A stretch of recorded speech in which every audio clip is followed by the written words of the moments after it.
Hey, good afternoon, everybody. This is Brian Pulido, publisher of Coffin Comics and 30-year comic book veteran. And welcome to the actual Brian Pulido archive. Jimmy Coffin, if we wouldn't mind showing. And maybe go back out and take a close look. So I've really been lucky enough to work in comics for close to, 3 decades this December. And I'm going to be giving you a tour of my actual archive over the course of a series of live videos. And this is the first one. And what the archive represents for me, at least, is my creative life, actually, since I was a kid, as it relates to comics. So today, what we're going to be getting into is the Chaos Comics era. So I was the publisher of Chaos Comics, and I came up with all the formative ideas initially, and we're going to get into that as a very small example. Well, heck, we'll get into this another time, but I will want to show you that I've been a comic book fan ever since I was a kid. Here's some comic book pages of mine dating back all the way to 1974. But again, this is the archive. There's a lot of different sections and zones to take a look at. But today, let's talk about that particular era, which was the Chaos Comics era. So in the Chaos Comics era, I had just come off of being published by a different company called Malibu. And we had done the comic Evil Ernie Youth Gone Wild 1 through 5, and then Evil Ernie Special Limited Edition #1 with that company. And we were negotiating for a sequel in full color, but I think I was too demanding and the whole thing fell through. In fact, we had a verbal agreement with the company, and on the eve of actually edifying it, an actual agreement, they dropped us. So that was crazy. So myself and my creative team, of course, Stephen Hughes, we were kind of in a lurch. So what the heck do you do? So I searched my soul, and knowing absolutely nothing about comic book publishing, I decided to throw my hat into this crazy notion. So if I'm recalling this correctly, in November of that year, I declared we are going to publish the next Evil Ernie story through my new publishing concern, Chaos Comics. I think it was November, and our intention was to launch it in June of 1990. Was it 2, 3? So yeah, that was the idea. So let's do a little bit of a tour, and let's start. So first up, here we have a cover of the first comic book I ever personally published, and that is Evil Ernie, The Resurrection #1. Well, this is the first comic, and Francisca Pulido so kindly framed this right after we had it done. And I'm going to tell you some stories, and I'll reminisce a little bit about it. Now, this cover, I am so lucky to have had, this cover is executed by Joe Quesada and Jimmy Palmiotti. Now, I was very, very lucky that I was a comic book creator hustling my goods in Southern California, where I would show up at comic book conventions. I was hustling Evil Ernie and other stuff. And on the way and on the road, I met a lot of fabulous comic book creators, including those guys, Joe Quesada, Jimmy Palmiotti. And Joe at the time, I think, was working on Azrael. And anyway, we all got to be fast friends at the time. And we were talking about this Evil Ernie cover. And I think it was Joe who pitched back. He says, hey, let's do a riff on Cable. And so that's where, if you look at that, you'll see it's sort of riffing on that notion of the hero that has the giant oversized weapons. I think there's even there's nuclear weapons on there, and the small 22. And we were just very, very happy to be able to have those wonderful guys participate. So the interiors of that book was done by, I wrote it, Stephen Hughes illustrated it, Mark Morales, who's gone on to be nothing short of a superstar in the world of inking, with the inker, Tom Smith, colored it. And that is the team. The other things that I remember is, well, you'll notice, I mean, it's right off the bat, the first thing I ever published started with all the bells and whistles, the foil. So I've never stopped any of those types of shenanigans. And we'll see when we start looking at this wall in greater detail that cover enhancements has always been fun and part and parcel of what it is that I do. Now here next, you're going to see there was an article run on the Chaos Theory, which was run in Wizard magazine. And I am pictured there with Francisca Pulido and Mr. Stephen Hughes, rest in peace. And they had actually, Wizard, the Guide to Comics, had a professional photographer come out to our location at the time. So this is jumping a bit. So this was in the summer of 92, I believe it was.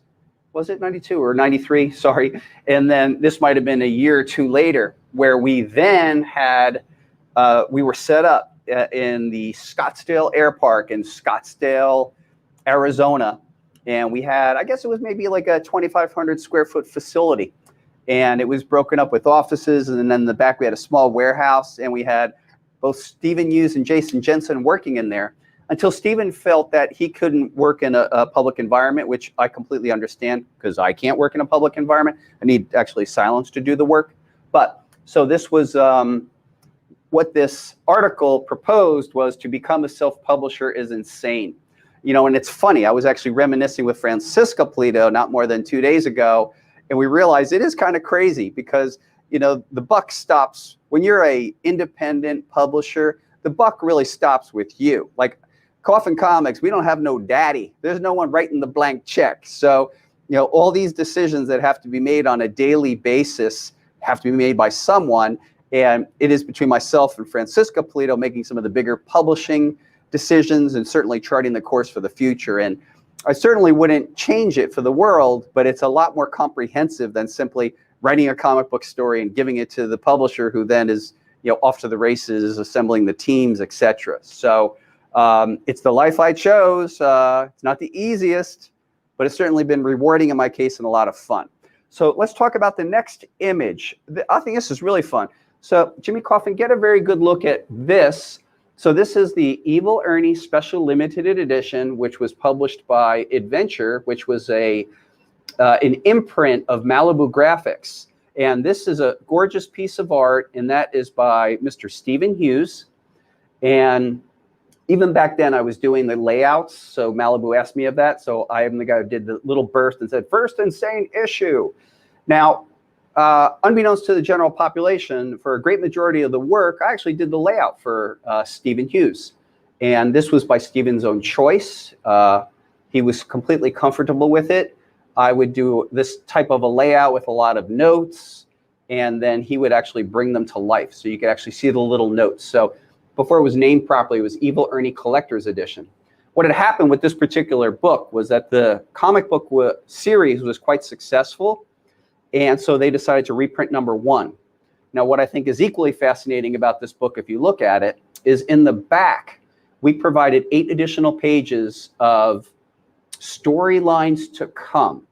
And I then spent the better part of the 90s fulfilling on those particular storylines. So if you don't have a copy of that and you're a collector, I've always seen this as an undervalued comic book because I think it has a lot of juicy stuff in it.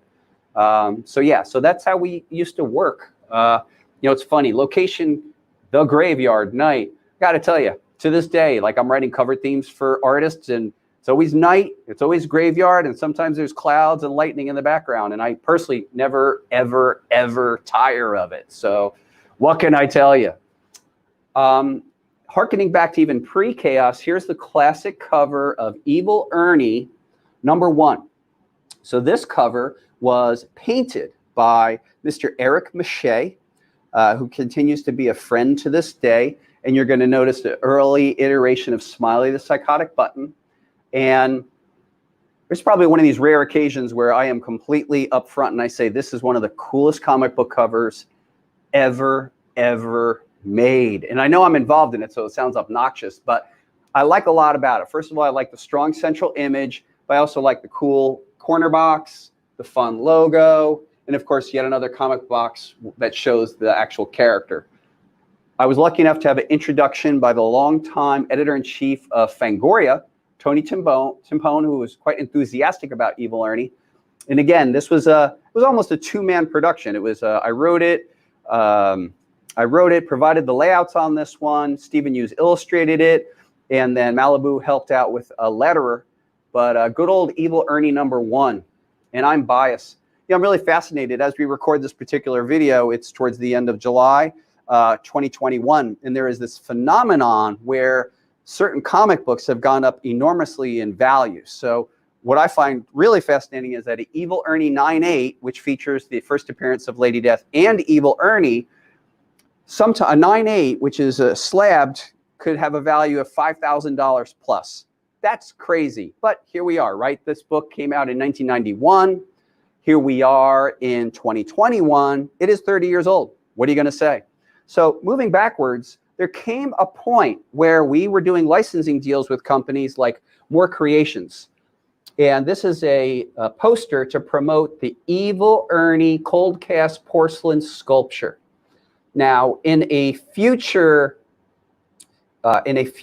cast of the archive, you'll actually see this statue. And if you have it, you're lucky. It's quite cool. And I guess a couple things that I want to point out about this statue is, first of all, it's super cool. And then secondly, the base. The base is quite amazing. It's made out of cold cast resin, and someone could correct me if I'm wrong, but I think the base alone weighs something like 11 pounds. So it's like a 13-ounce statue and 11-pound base. You know, it's funny, that's another thing. For the longest time, the value of these statues were kind of at cost, and now I'm starting to see them sell for about $500. So that was just a really fun project. I'd have to say that Claiborne Moore, who sculpted a lot of our characters in the 90s and into the 00s, just did a bang-up job. I mean, he had a lot of personal enthusiasm for the subject matter, and the attitude and the pose is just spot on. Really captures the essence of the character. The cool necrotic energy boiling out of his abdomen, and the infinite smile, and that come hither, come to me kind of pose. Phenomenal. Now moving on, let's see here, a trip down memory lane. This is a promotional poster that was given away free to retailers for Purgatory the Vampire's Myth. So Purgatory the Vampire's Myth, believe it or not, will be celebrating, I think it's, what is it? It's 25th anniversary in August. I don't think that it's going to be celebrated by the current owner in any meaningful way that I'm aware of, but of course I'm completely unaware. Yet it is the 25th anniversary of this particular series that was written by myself, illustrated by Jim Ballant, lovingly and phenomenally, and colored by the masterful Jason Jensen. This was a 3-issue series, no holes barred, super intense origin story of the character that I created, Purgatory. And I actually think that Jim did an amazing job of really representing authentically what this character looks like. The placement of her horns. For my personal tastes, I think, since the character is no longer under my tutelage, it's very malformed. So I actually don't recognize it as the character that I created or was associated with. But hey, that's life, right? Now, next, we have another retail poster for another character of mine named Chastity, Theater of Pain. I actually got a big kick out of these retail posters. We would provide these free in the hope that comic book shops would put them up. And I once got some feedback. I think this one is about 18 by 24 inches. I got some feedback, and the feedback was that we made our posters too large and they commanded too much space in a shop. So ultimately, over time, we made them smaller. But this does remind me of the wonderful character Chastity. So Chastity was a character that spun out of the Evil Ernie storyline Straight to Hell in issue number 3. And she became her own character for Theater of Pain. And I guess what I wanted to say about Chastity is, in my own way, I adored the birth of punk rock in the fall of 1977, or at least for me. It was coming together in 76 and 77. And in the fall of 1977, I learned a lot about it and started watching it from afar, living where I lived in New Jersey. I would be getting all the news that I could, and I'd be learning about bands that later became just seismic events in my life, like the Sex Pistols, the Clash, the Damned, Sham 69, the lists go on.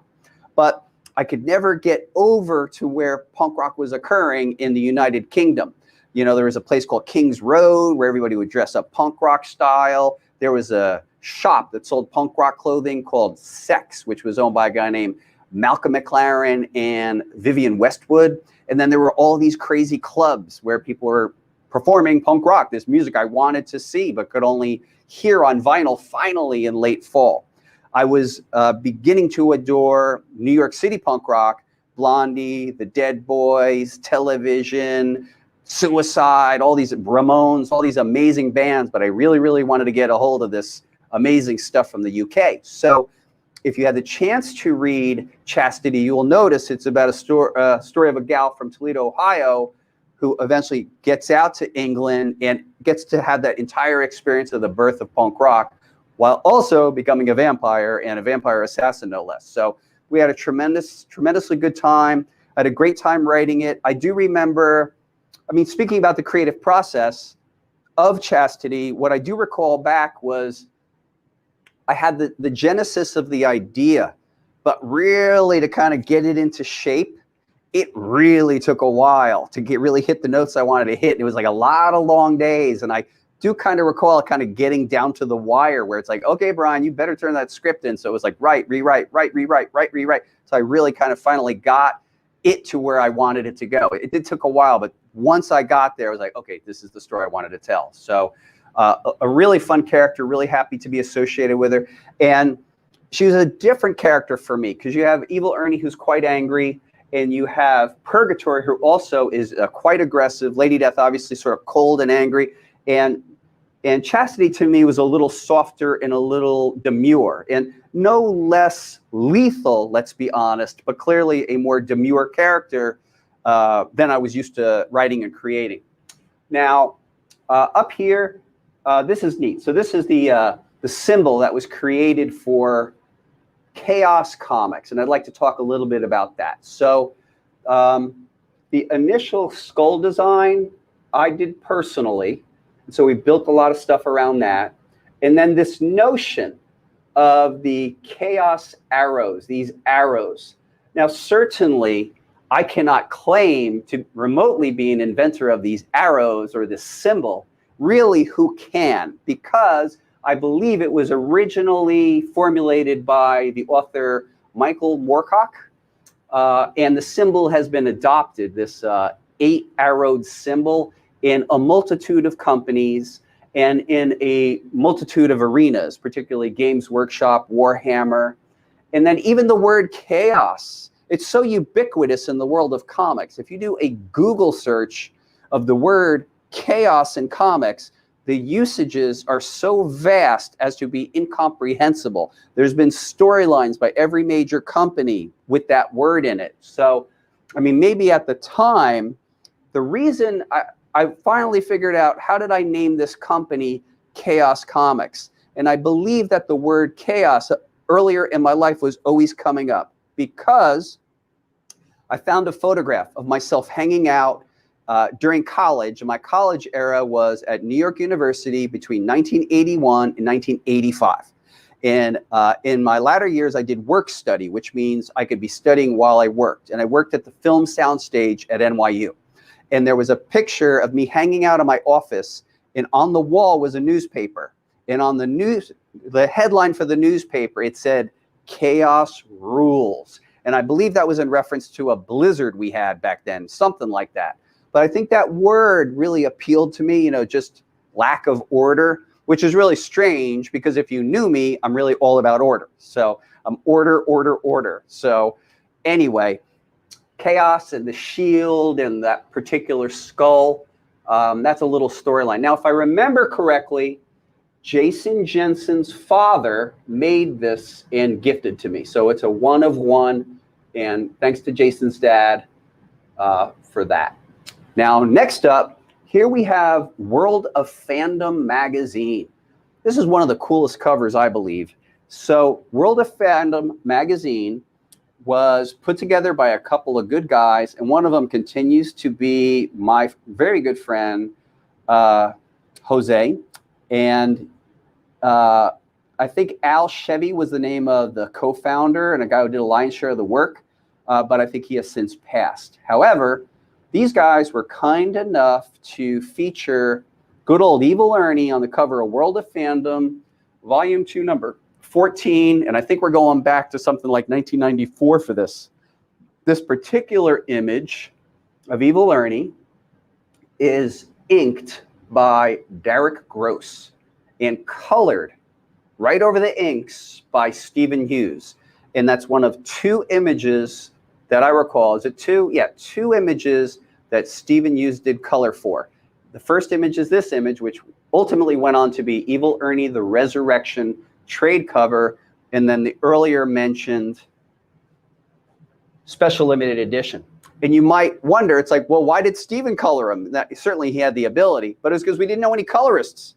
So it's like, hey, Stephen, do you know anyone who could color us? He's like, I could do it. So, and obviously he did a tremendous job in both cases. Really fantastic, intuitive kind of work by Stephen Hughes, who's the man.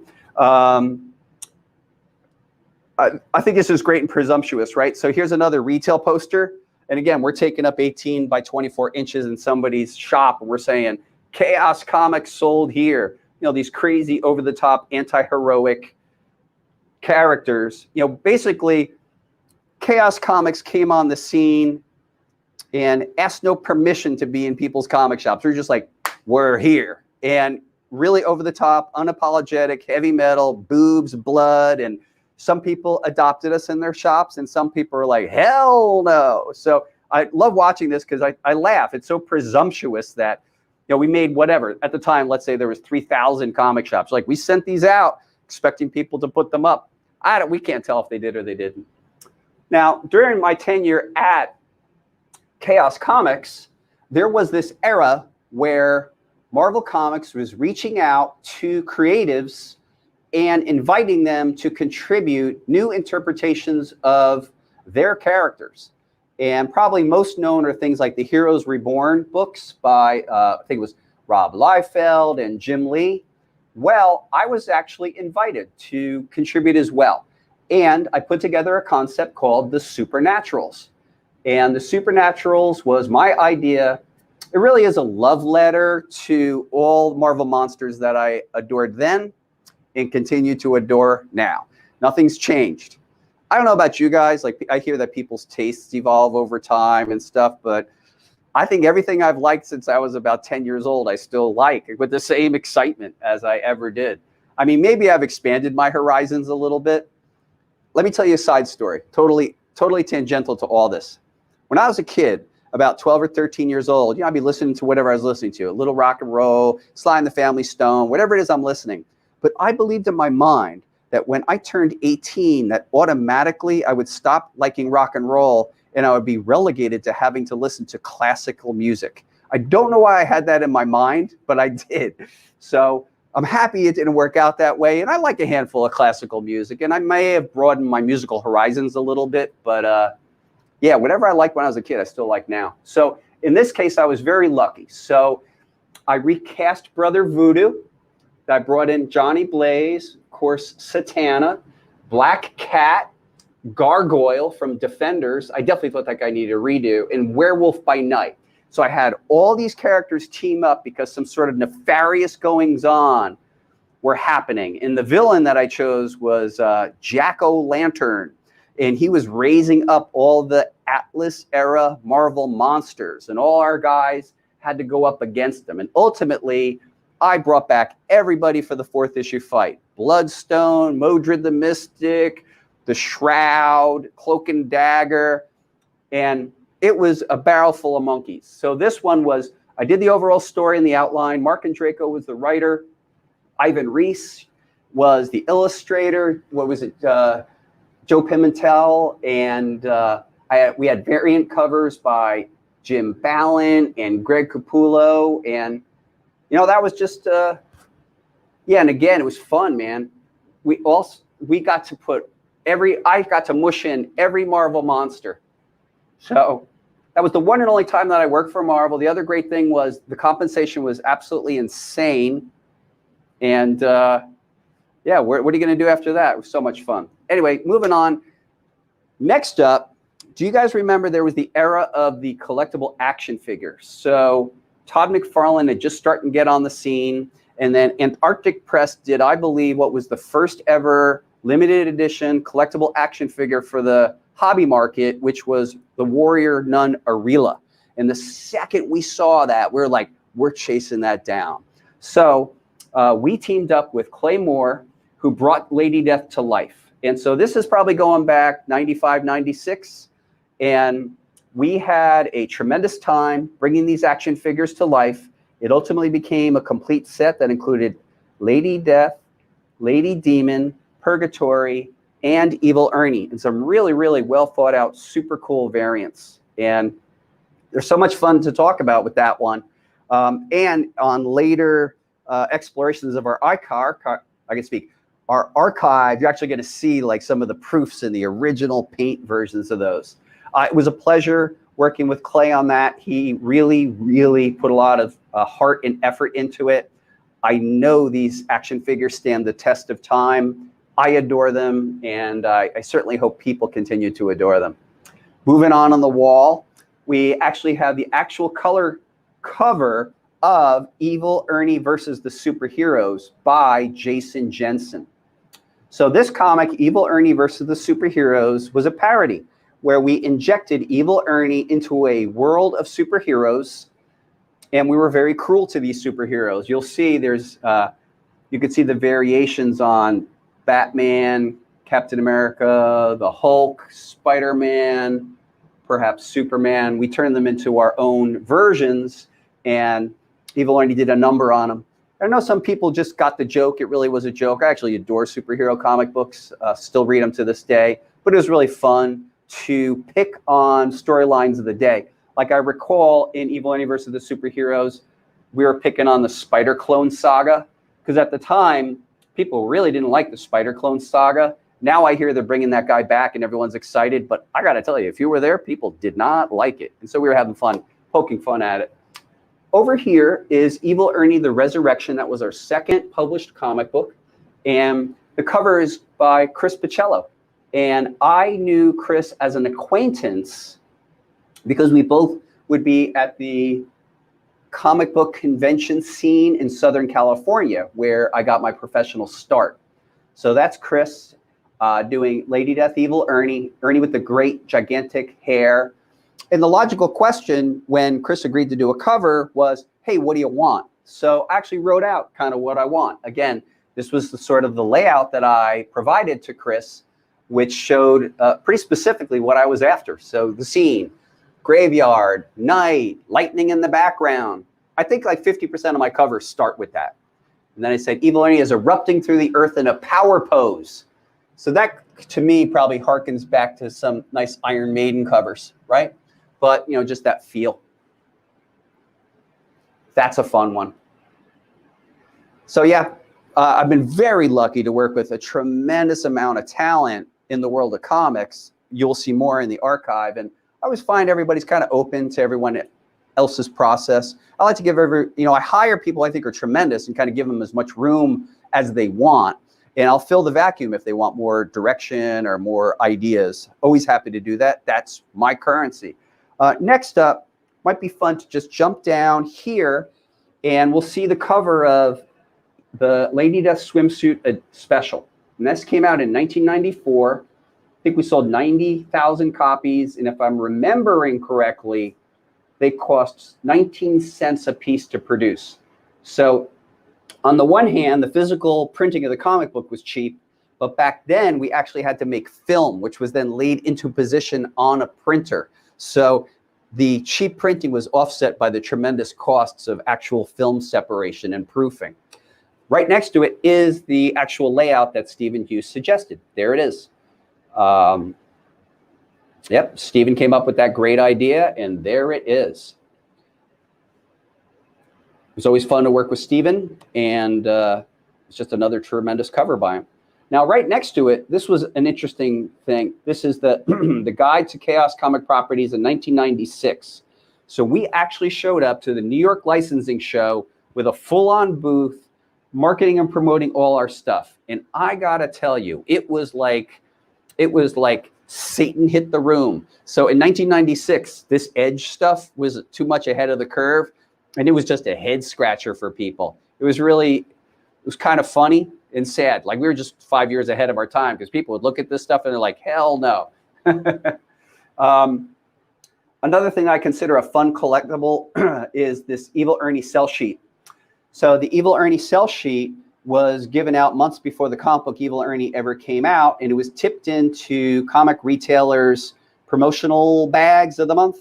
I don't know if this will come off easy, but you could see on the one side is this compelling art, and then on the other side, okay, you can't see it, but it would be a write-up of what the story is about, its targeted age group, what other comic books it was like, that kind of thing. I'll come back to this and set it up. There you go. I can do it. And then another fun thing on the walls, Lady Death was finally on the cover of Wizard Guide to Comics number 75. Among other accomplishments through Wizard, Lady Death remained the #1 most collectible comic book for close to 21 months in a row, staying at the #1 spot for that long. You know what's really funny about Wizard is, and then there is a story to the whole making of this cover, and I'm going to save that for another time in the archive, but I will say this about Wizard. At the time, we were kind of oil and water. We did a lot of promoting with those guys and contests, but they were all mostly superhero guys. And so it was like a peculiar relationship. But what I will say is many of those, obviously Wizard is folded, right? But many of those people have gone into other walks of life, but I actually remain legitimate friends with them. So I mean, shout out to a lot of those guys. We actually, I guess, evolved past that and found out that we had other things in common. And yeah, we remain friends. So next up, if we have the space, I want to show you some printing awards that we've received through the years. And we'll just go through these quickly, but let's take an example. We won a gold award for the Lady Death 1/2 Crucible 1/2. And if you recall, that one was actually printed on canvas. So that is the actual cover, published through Wizard. It was printed on canvas, and people to this day will bring it up to me thinking they got the actual drawing. And it's not the actual drawing, it's just printed on a pretty neat canvas. The other thing I wanted to talk about in this section is these are some printing awards. Is there any other? Let me see here. This is crazy. We got an honorable mention for the cover of Lady Death #1. So that's the chromium cover that launched our careers, but we only got honorable mention that year. We'll take it.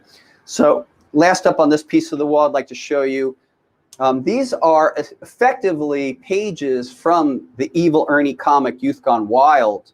However, what I would do with these, and I consider them masters, I would strike prints of these, and I'd sell these prints for $1 back in the day at cons. And I mean, look at this stuff. The work is just monumental. Anyway, yeah, I mean, and what would happen is I'd sell them and I'd send money back to Hughes. We'd keep some money and it would just keep feeding the operation. And, you know, even back then, we'd probably walk away with like $400 or $500, which we felt like zillionaires on it. So it did its job and it kind of spread the gospel.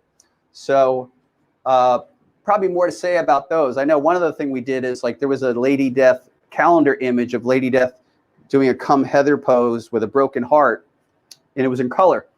So I'd lay out all the Evil Ernies, and then we'd have the one Lady Death. We'd noticed that Lady Death was outselling the Evil Ernies like 10 to 1. Started scratching my head and said, I think there's something there. So it really was that simple. Now, for fun, I figured we'd kind of power through some of the cool cover enhancements we did if we could get a good look at them. So I don't know if you recall, but Lady Death in Lingerie, we did the premium edition in leather. So this is actually printed on real life leather that even has a smell, and it's beautiful foil. And that's by Stephen Hughes. Now, the crazy thing is that was limited to 10,000 copies back in the day.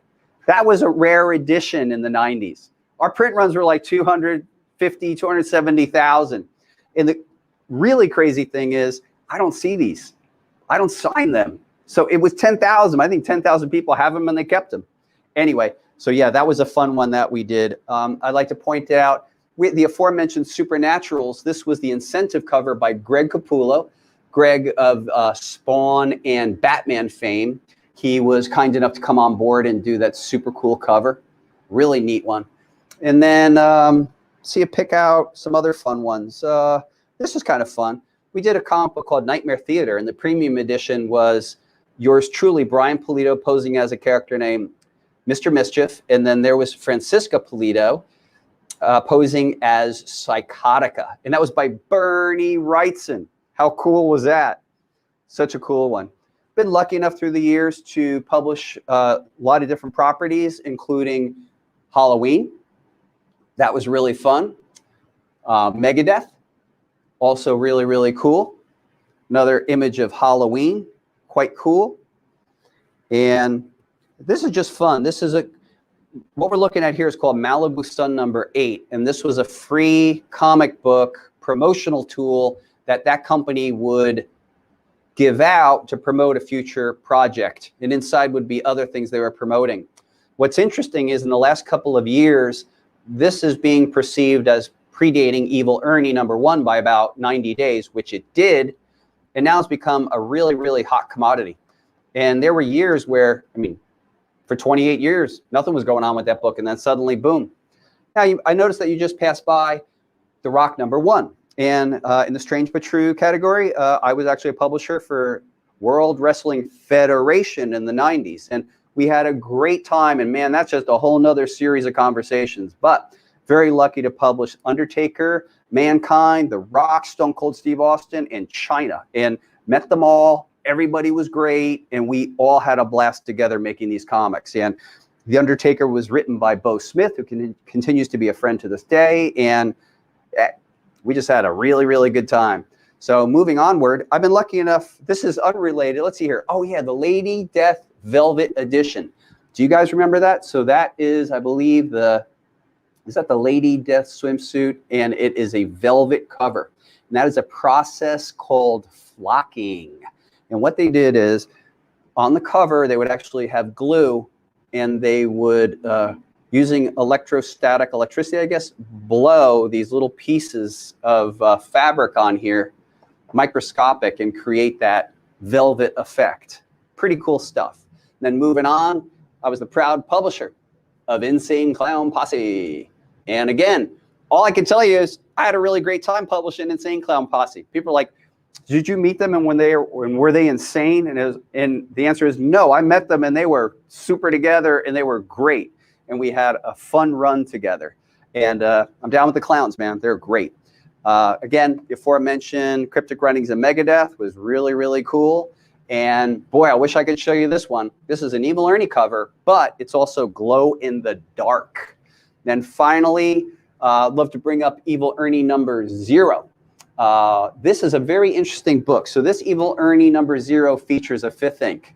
Now that was a incentive comic book. And there were about, I think there was 1,000 or 2,000 of them made. But the problem was the printer shipped them to Dark Horse Comics by mistake. They were single boxed. And so the damages were way up there, something like 90%. So by the time they got to us, we had maybe 500 that were good. And again, if you think about the time and the print runs, that truly is a rare book. And again, by Greg Capullo. So that's going all the way back, inked by Mark McKenna, and that's going back to late 92 or 3. Then finally, in conclusion for today's tour, part 1 of the Brian Pulido Archive is a mention of the Lady Death, the motion picture. So that came out ultimately in, what was it, 2005? And I only had really nominal things to do with it. I originally wrote the story, and then Chaos Comics provided a lot of the initial designs, but they were largely disregarded. So this was one of those mixed bag experiences as a creator that you tend to have where, you know, you have all your hopes and dreams that it could represent what you thought, but mixed bag for me. Maybe your mileage may vary. It was kind of cool to see it. I know they did a couple of free screenings at San Diego Comic-Con, and people seem to enjoy it. It actually made me a little gun shy to the whole experience of larger productions because, you know, I hate to tell you guys that once we kind of had the contract together, they kind of just aced us out. And as a creative human being, I understood what I signed contractually, but man, they really just they just took off and didn't include me in much of anything. So they didn't meet the best Brian at the time. They usually, I mean, one time they were having a panel, they never invited me, and I walked right in and like gave it all to them. So I'm sure they were not super happy with me throughout the process. But yeah, it was kind of a mixed bag, but it was thrilling to watch the third act and see Lady Death chop heads off and stuff like that.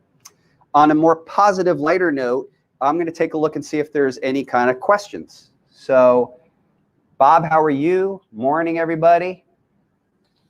Yeah, Bob, that's true. There was also the Between Heaven and Hell velvet cover. Gosh, there was a lot more than we're even getting onto here.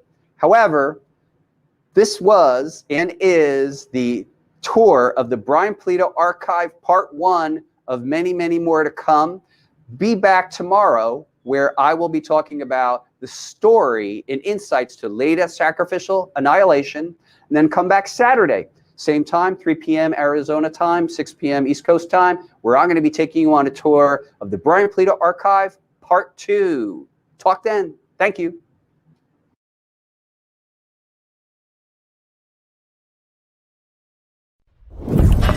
Swarmfest, the global gathering for Coffin Comics fiends and the Swarm, featuring exclusive parties, artists, signings, commissions, panels, beer, food, coffee, alcohol, tours of HQV2, trading posts, CGC, friendship, community, camaraderie, shenanigans, insanity, and more. Plan ahead. Be there.